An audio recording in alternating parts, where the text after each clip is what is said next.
in nomine Domini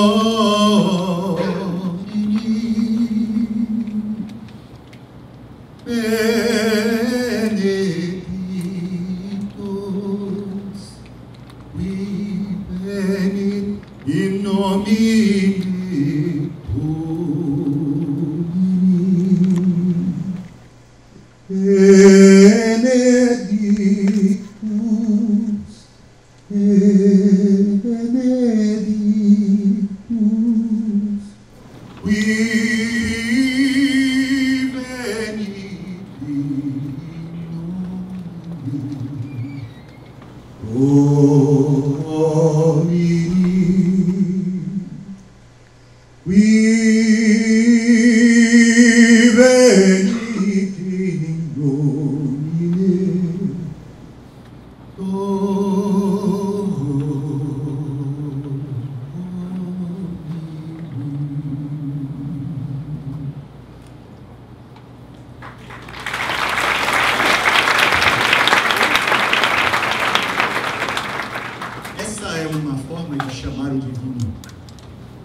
é o Benedictus, parte de uma proclamação de que precisamos chamar o divino para a terra. Bendito seja o que vem em nome do Senhor. Bendito o que vem em nome do divino, em nome do alto. Bendito o que vem lá de cima. Creio que os heróis, antes de tudo, cada um na sua própria concepção espiritual, religiosa, eles eram uma espécie de ponte entre o humano e o divino. Não eram tão normais, pois se destacavam com seus atributos, não eram tão especiais e perfeitos como os deuses, mas eles eram essa mistura, essa coisa híbrida que faz com que pessoas possam se dizer meio lá e meio cá. E aí eu pergunto para cada um de nós, os heróis, será que eles já nascem prontos? Será que os heróis já são? Ou haveria um processo de construção desse heroísmo acontecendo na própria estrada, nas escolhas que eles fazem, nas coisas que vão surgindo nos enfrentamentos? Eu até gostaria que a gente iluminasse a plateia para eu poder ver a partir do levantar de mãos o que é que vocês acham. Aliás, eu até queria saber, Ronald, meu amigo, o herói nasce pronto, meu filho? Não. Se faz. O herói se faz? Beleza, Ronald acha que o herói se faz. Meu amigo Marcos, o que é que você acha, meu filho? O herói se faz ou ele já vem com todos os acessórios de fábrica? Também concordo que ele se faz. E aí, olha, já temos aqui a influência de dois grandes oradores, palestrantes, mas eu queria saber de vocês. Alguém já vem pronto como herói? Quem acha que sim, levanta a mão, por favor. Eita, vocês são bons influenciadores. Quem acha que não? O herói se faz na estrada, na construção. E aí vou me apropriar de um pensamento do escritor espanhol Antônio Machado: caminhante, não há caminho, o caminho se faz ao caminhar. É caminhando que o caminho se faz. Mas eu gostaria de dizer para vocês que eu, Cal, acredito que é sim e não. Como assim? Vamos lá.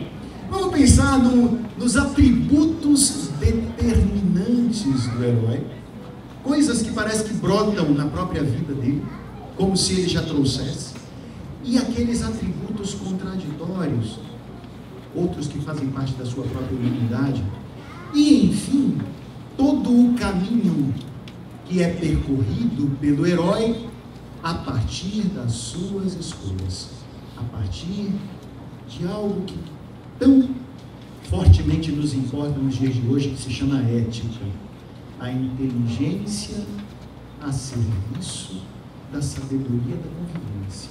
Sim, uma inteligência coletiva a serviço de um bem viver. É Aristóteles quem nos traz o pensamento de que viver não é viver, viver é conviver. nós nunca estaremos sozinhos. Somos seres que precisam dessa polis. E entendamos aqui polis como este espaço de convivência, este lugar onde todos estão juntos. Enfim, ética, escolher ser herói. E isso é algo que nós podemos fazer, gente. Imaginem vocês que aqui foram citados nomes, aliás, o próprio nome de Irmã Dulce, essa nossa heroína. E quando o Ronald traz os heróis da independência, inclusive a independência da Bahia é tão incrível, né, gente? Tem personagens pitorescos, curiosos, que são guerreiros, mas antes de tudo são tão humanos. Imagina uma mulher lá do sertão de Feira de Santana que se veste de homem para lutar. Imagina um corneteiro desobediente que diz: não vou tocar retirada, vou tocar avançar para a degola. Miséria, né? Então, imagine essas... E alguns até historiadores entram numa polêmica e dizem assim: eu acho que ele não foi tão bravo assim, eu acho que ele se atrapalhou na hora de tocar. Tem gente que vai defender essa hipótese, mas enfim, o que importa é que nós vencemos. O que importa é que os portugueses gostavam tanto do Brasil que não queriam ir embora, e o 7 de setembro, o primeiro momento, entre aspas, de independência, não foi suficiente para tirá-los daqui. E nós precisamos derramar sangue baiano, encharcar o sangue o chão com sangue, suor, lágrimas, para poder fazer com que eles se retirassem. Uma freira que morre para defender o seu convento. Enfim, Maria Filipa, que lá na ilha se junta com mais 40, 50 mulheres para queimar embarcações portuguesas. Uma mulher negra, sofrida, que diz: eu posso ser heroína, eu vou fazer o que eu posso fazer. Ai daquele que esperar condições especiais para fazer alguma coisa acontecer. Faça a realidade acontecer com o que você tem nas mãos, com as condições que você tem. E aí vale essa pergunta: ética não poderia fazer de nós heróis? Escolhas mais adequadas? Enfim, você imagina mães, pais que estão aí suando muito para poder conseguir colocar o seu filho numa escola decente, para conseguir ter um feijão. Aliás, feijão já é artigo de luxo hoje, né? Mas para conseguir, talvez um feijão fradinho, né, gente? Um feijão preto, porque o mulatinho já está top, quase com caviar. Enfim, essa mãe, esse pai, esse trabalhador, será que ele também não pode ser considerado um herói? E aquele empresário que, diante de uma proposta de possível corrupção, diz não, ele não seria um herói também? Enfim, herói precisa ser aquele que deixa a sua história marcada sobre a vida de uma comunidade, ou o herói pode ser o herói de um, ou o herói pode ser o herói de si mesmo. Quando eu falo sobre isso, há uma história que me toca profundamente. É uma história... Cadê aquele banquinho? Vou pegar esse aí. Opa, beleza, obrigado. Vou pegar esse aqui. Eu gosto desse banquinho. Esse banquinho me dá uma âncora boa. Obrigado, querido. Tem uma história que eu gosto muito que fala sobre um monge. Esse monge, ele estava numa situação muito difícil. Seu mosteiro estava caindo aos pedaços. Paredes rachadas, falta de comida, falta de água. E os seus aprendizes, preocupados, porque também esse monge era muito idoso, provavelmente poderia morrer a qualquer momento. Quem o substituiria? Então eram muitas as preocupações naquele mosteiro. E aí o monge olha para aqueles jovens e diz assim: eu quero lhes dizer uma coisa muito importante. Na verdade é uma orientação. Vocês sabem das nossas dificuldades.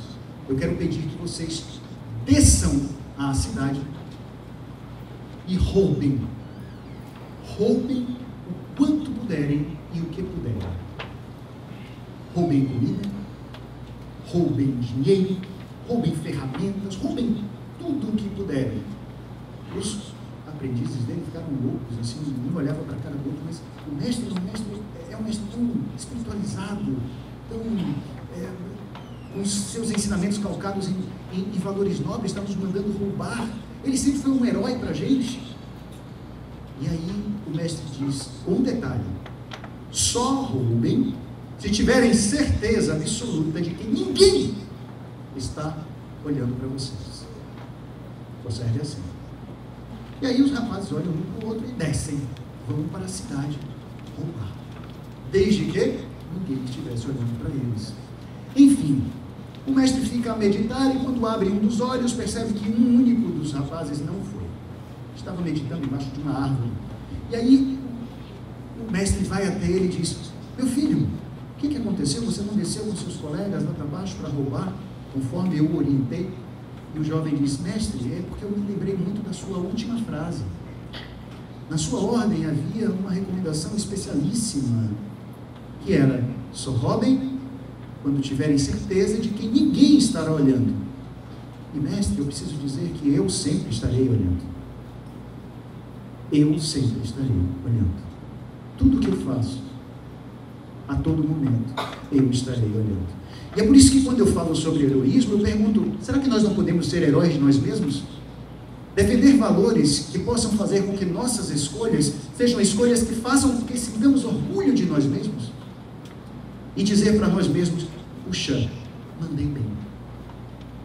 Estou vivendo conforme os meus valores. Estou vivendo de uma forma a atender às minhas expectativas sobre mim. Isso também pode ser muito importante, meus amigos. Porque muitas pessoas vão fazer o bem, vão fazer algo calcado em valores, digamos, nobres, quando tiverem holofotes. Outros não. Outros podem dizer: eu posso ser herói de mim mesmo. E isso pode fazer total diferença.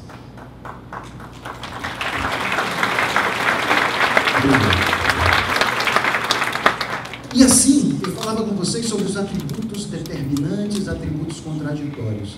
Atributos determinantes do herói: coragem. Coragem e vontade genuína de servir.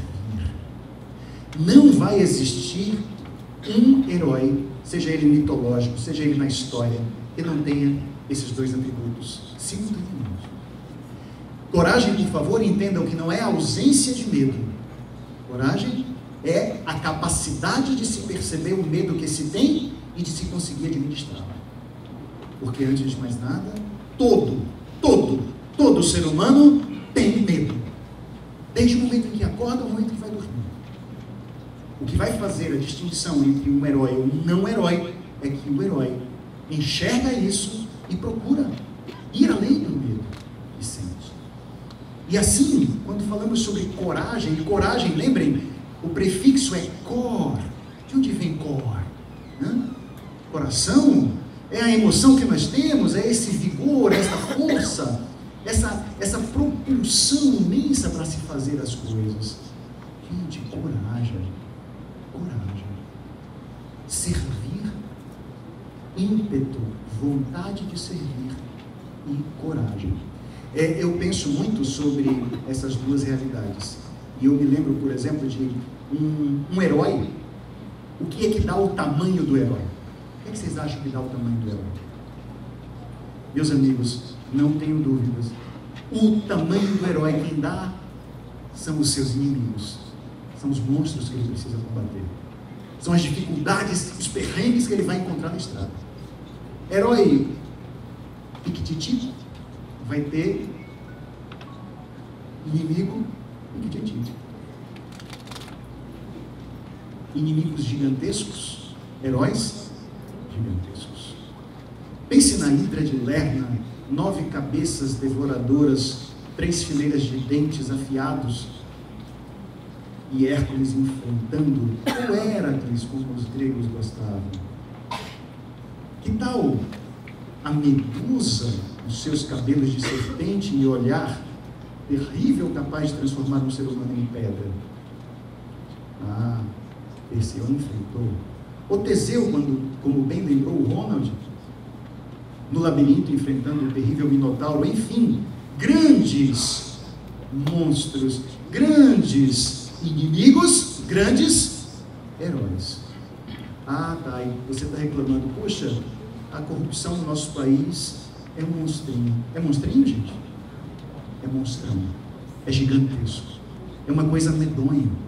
As dificuldades que nós temos aqui são possibilidades de construirmos nesse país grandes heróis. Porque os inimigos são grandes. Os monstros são enormes. E lembrem, quanto maiores eles sejam, maior será a possibilidade de cada um de nós se tornar gigantesco. São os heróis que nos definem, são os monstros que nos definem como heróis. São eles que vão fazer com que nós possamos crescer. As dificuldades farão com que nós cresçamos. Não olharemos as dificuldades como determinantes da nossa paralisia mental ou de atitude.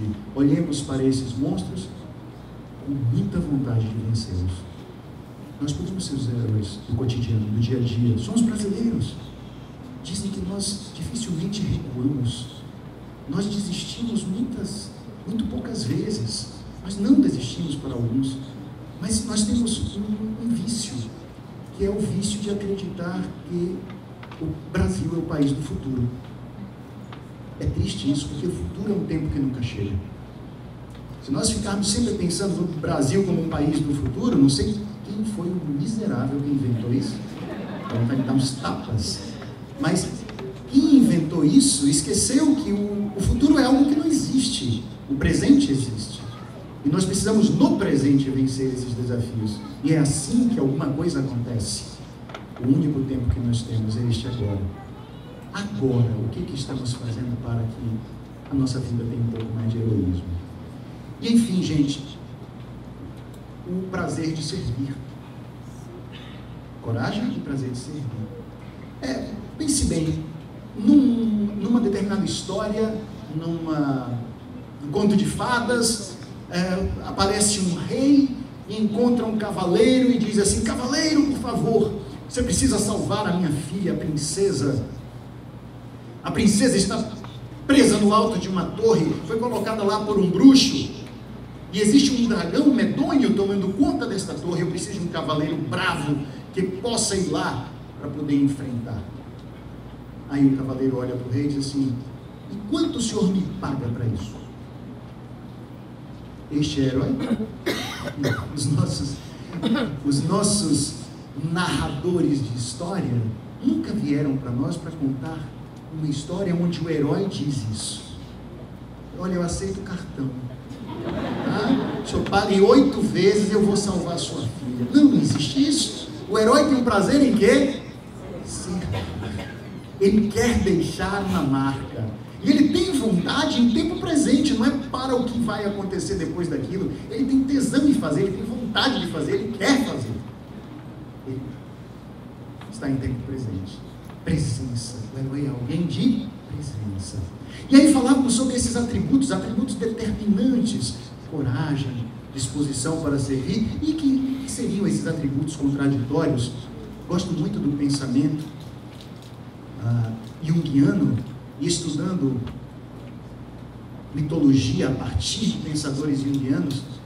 Junito Brandão nos traz uma ideia muito interessante a respeito, um mitólogo, nos traz uma ideia muito interessante a respeito dessa coisa do servir, essa coisa do colocar, né, a nossa vida em função de algo maior. Tá?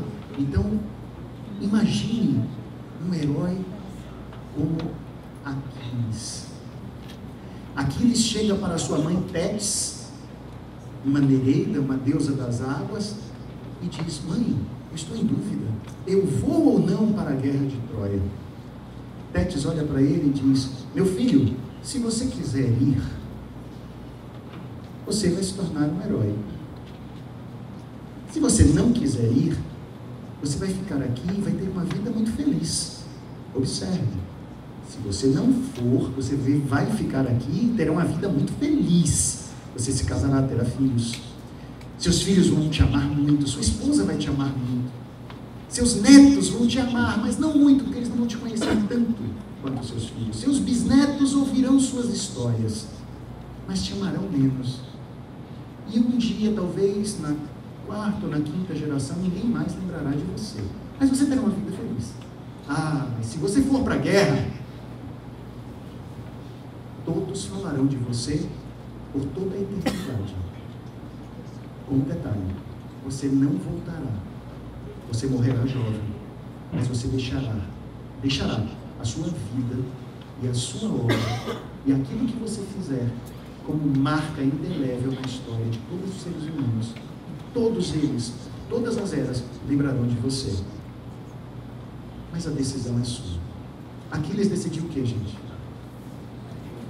Para os heróis gregos era muito importante deixar um legado, deixar uma marca na história, ser eternizado pelos próprios feitos. Estamos fazendo isso? Estamos querendo deixar alguma marca?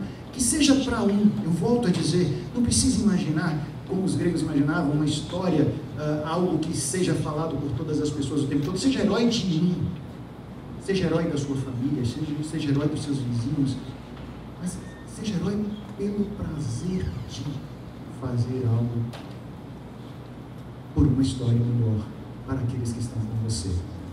E enfim, fechando essa ideia, eu quero trazer a jornada do herói. A jornada do herói. Amigos, todos nós nos afetamos. Vocês sabem disso? Todos nós nos afetamos. Eu queria, inclusive, pedir que você olhasse para as pessoas que estão aí perto de você, olhasse rapidamente para as pessoas que estão aí. Saibam que elas não são as mesmas desde que você chegou ao lado delas. Aqui, inclusive, você não conhece a pessoa, inclusive, mas você não é mais a mesma pessoa desde que essa pessoa sentou-se do seu lado. Você já é uma pessoa diferente. Porque há coisas dessa outra pessoa, sua vizinha, que estão passando para você. Energia, calor, aromas. E gente bem perfumada. Né? Então, isso tudo muda, gente. Seres humanos afetam seres humanos. E eu vou pedir para você olhar para este outro ser humano que está aí do seu lado, escolher uma área do corpo dessa pessoa que esteja coberta. E vou pedir que você passe a mão na área coberta, uma área respeitosa, por favor. Uma área respeitosa. Passa a mão assim, ó, aqui, ó. Uma área coberta da pessoa, beleza? Procura aí no seu vizinho, na sua vizinha, uma área coberta. Passa a mão respeitosa, uma área respeitosa. Beleza? Passou? Muito bem. O que essa pessoa sentiu, ou o que você sentiu quando recebeu esse toque? O que vocês acham? Uma palavra. Calor. Vergonha? Vergonha. Ok, é um afeto, vergonha. Dizia Baruch Spinoza que nós todos nos afetamos, né? E os afetos são esses, mas ele até resume que existem somente afetos alegradores e afetos entristecedores. Enfim, eu espero que esse toque do seu vizinho tenha sido um toque alegrador. Enfim, mas imagine você que embaixo desta roupa houvesse uma ferida, houvesse uma queimadura, por exemplo. Por mais que a intenção do outro fosse um afeto, né? A expressão de um afeto alegrador, esta pessoa estaria sentindo o quê? Dor, tristeza. Saibam que é impossível, eu vou ser bem enfático nisso, é impossível nós termos certeza de que aquilo que fazemos obrigatoriamente está alegrando aqueles que estão conosco. Nem sempre teremos essa certeza. Nem sempre saberemos se as nossas atitudes estão sendo atitudes, por mais que tenhamos boa intenção, vontade, espírito de movimentar e de construir realidades diferentes e positivas, pode ser que a nossa atitude esteja gerando desconforto, dor no outro. É possível isso acontecer? Por mais que sejamos bem intencionados. Mas ai do mundo se as pessoas não resolverem escolher fazer alguma coisa. Porque apesar de eu imaginar que posso estar agindo, e mesmo com boa intenção, eu posso estar gerando alguma coisa que é dolorosa no outro, o herói faz. O herói decide. O herói escolhe. O herói precisa escolher. O herói precisa deliberar. Herói não é uma pessoa que deixa a vida acontecer. Isso dá certo em músicas de pagode, né? Deixo a vida me levar, vida leva eu. Tá? Mas na vida real, não podemos deixar a vida nos levar, precisamos escolher. Até mesmo aquele que acha que não está escolhendo e diz, não vou escolher nada, eu não quero escolher, eu não vou escolher, esta pessoa já está escolhendo. Isso já é uma escolha. Enfim, herói é também alguém que escolhe. Herói é alguém que decide, mesmo que não tenha certeza de que aquilo que está decidindo será o melhor para aqueles que estão consigo, mas que ele seja movimentado por uma intenção positiva e por valores nobres. Uma história muito interessante, atribuída a Irmã Dulce, no final dos anos de 1950, me contaram, e eu fiquei muito impressionado, ela orava porque os seus doentes, seus pobres não tinham comida naquela noite. E ela pedia, em frente à imagem de Santo Antônio, que o seu santinho lhe possibilitasse encontrar alguma forma de ter um jantar para aquelas criaturas que estariam com fome mais adiante. As freiras chegaram para ela e disseram, irmão, o que é que a gente vai fazer? Não tem o jantar dos nossos pobres, dos nossos doentes. E ela disse, vocês não têm fé? Vamos rezar. Bora rezar. E aí, de repente, toca o telefone, ela atende, ouve-se uma voz do outro lado, irmã Dulce, a minha filha iria se casar esta noite, mas o noivo foi embora. O noivo a deixou na porta do altar, na beira do altar, melhor dizendo, na porta da igreja. Enfim, o bolo do casamento, o jantar, todos os doces e salgados não fazem mais nenhum sentido, porque não haverá mais a festa. A senhora quer? Aí ela disse, deixa eu pensar, eu quero. E aí, em breves minutos, alguns carros chegaram lá, trazendo o jantar especial, e irmã Dulce olhou para o santo e disse, Santo Antônio,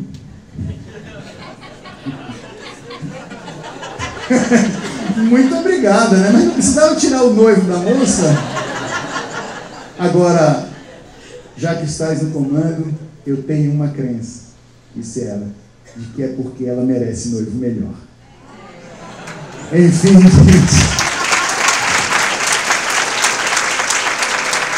ser herói é fazer. Ser herói é acreditar. Ser herói é ter vontade de realizar. Ser herói é ter coragem? Sim, claro. Ser herói é ter ímpeto de serviço, querer servir, querer deixar uma marca. Cada um de nós pode também encontrar elementos para se construir como um ser humano diferente a cada dia. O nosso instituto, Procer Instituto, está completando 20 anos e ele é um lugar onde as pessoas nos buscam para se tornar melhores. Eu sou um arquiteto, gente, só que faz muito tempo, cerca de 20 e poucos anos, eu larguei a profissão de arquiteto para me dedicar a ser arquiteto de gente, né? E fui mergulhar em áreas de desenvolvimento humano para fazer o trabalho que eu faço como palestrante, como professor. Encontrei na filosofia, no coaching, na programação neurolinguística, elementos para fazer o meu trabalho de ajuda a empresas e a pessoas. E lá no Instituto, como muitos devem saber, nós temos os cursos de programação neurolinguística, que são cursos que visam a trazer às pessoas reflexões importantes sobre como elas podem tornar-se pessoas novas a cada dia. Vocês devem ter recebido o material do Instituto. Nós queremos até dizer que aqueles que estão aqui, uma forma de agradecer a vocês por estarem presentes, por trazerem a sua colaboração, a sua doação de leite, era também oferecer a vocês algumas doações nossas. Então, aqueles que quiserem saber mais sobre o nosso curso, procurem, por favor, o site ou liguem para nós, mas basta dizer que você esteve na palestra Evento Heróis, que você terá desconto especial, tá bom? E também terá como um brinde o nosso curso digital, além do curso presencial, o curso que fazemos de PNL, o curso digital PNL Plus vai ficar à sua disposição também. Enfim, vamos fazer deste mundo um lugar melhor para viver, gente. Só para fechar agora, os palestrantes gostam de, quando dizem que estão fechando a sua apresentação, gostam de ouvir um certo muxoxo. Eu vou até falar de novo. Gente, agora que eu já estou encerrando, essas demonstrações espontâneas sempre me comovem. Me comovem muito. Enfim, eu quero dizer para vocês que Eduardo Galeano, um grande escritor uruguaio recentemente falecido, nos deixou no ano de 2015, Galeano, citando, né, Fernando Birri, um cineasta argentino, ele dizia que uma vez perguntaram ao Fernando Birri a respeito do que é a utopia. E olhem, heróis têm um quê utópico, têm um quê de querer alcançar o impossível, tanto é que esta palavra, esta expressão faz parte do título do nosso encontro. Motivação para realizar o impossível.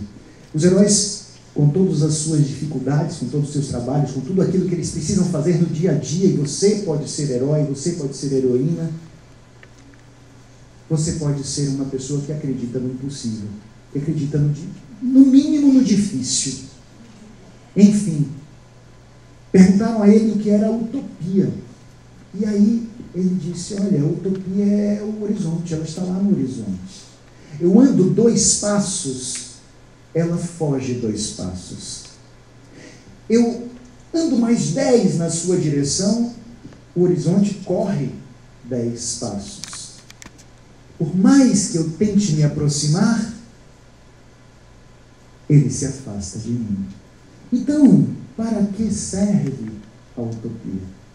Serve justamente para isso, para que eu nunca deixe de caminhar.